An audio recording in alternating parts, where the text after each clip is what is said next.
दोस्तों स्वागत है आप सभी का हमारे चैनल के एक बिल्कुल ही नए वीडियो के अंदर। यहाँ पर आज की इस वीडियो के अंदर हम बात करने वाले हैं द लेटेस्ट हॉरर थामा मूवी के बारे में। और ये थामा मूवी इंडिया में आज ही रिलीज हो चुकी है और इसको लेकर खास बात तो ये है कि इस वाली मूवी को उन्हीं मेकर्स ने बनाया है जिन्होंने स्त्री और मुंजिया को बनाया था। इसलिए थामा मूवी के अंदर भी हॉरर के साथ साथ कॉमेडी मौजूद है। इसके साथ ही अगर बात करें मूवी की स्टोरी की तो स्टोरी भी काफी अच्छी है। इसलिए आज की इस कमाल की वीडियो में हम इसी थामा मूवी को डिटेल में एक्सप्लेन करेंगे ताकि आप सभी घर बैठे इस पूरी मूवी को एंजॉय कर सके। तो इसी बात पे जल्दी से वीडियो को लाइक कर दीजिए। तो फिर आइए अब हम बिना किसी देरी के आज की इस कमाल की वीडियो को स्टार्ट करते हैं। इसकी कहानी शुरू होती है दिल्ली के एक शांत कोने से जहाँ रहता है आलोक यानी आयुष्मान खुराना। वो एक सीधा साधा इंसान है लेकिन इतिहास से बहुत प्यार करता है। पुरानी कहानियों को सुनना और समझना उसका शौक है। दिन में लाइब्रेरी में काम करता है और रात को पुराने किस्से यानी कहानी पढ़ता है। लेकिन उसे हमेशा एक सपना परेशान करता है जिसमें एक अंधेरी जगह, एक रहस्यमयी औरत और एक आवाज जो उसे अपने पास बुलाती है।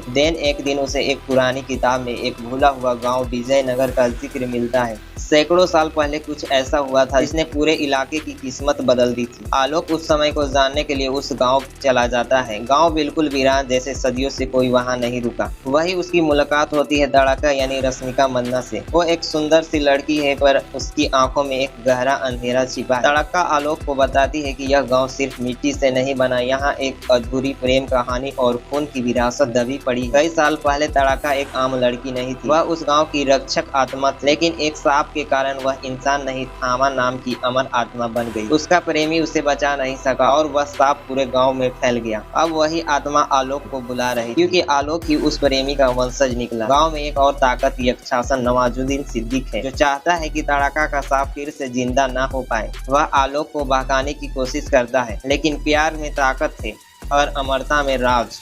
आलोक के सामने दो रास्ते होते हैं। पहला, उस सांप को अपनाकर हमेशा के लिए तड़का के साथ अंधेरे में खो जाना। दूसरा, या फिर उस कहानी को खत्म करके सबको आजाद कर देना। आलोक अपनी आंखें बंद करता है, तड़का का हाथ पकड़ता है और एक बार फिर वही आवाज आती है, थामा। लेकिन इस बार आलोक अंधेरे में नहीं जाता। वो तड़का से कहता है प्यार अगर सच्चा हो तो उसे जिंदा रहने के लिए अंधेरा नहीं उजाला चाहिए। तड़का मुस्कुराती है और वो सांप उठ जाता है। गाँव में फिर से सुबह होती है, पक्षी चहचहाते हैं और सदियों से बंधी आत्मा आजाद हो जाती है। आलोक लौटता है एक नई कहानी लेकर। समझ चुका होता है कि कुछ कहानियां सिर्फ पढ़ने के लिए नहीं होती, जीने के लिए होती है। थामा सिर्फ एक हॉरर या थ्रिलर नहीं है, ये एक प्रेम, विरासत और आजादी की कहानी है।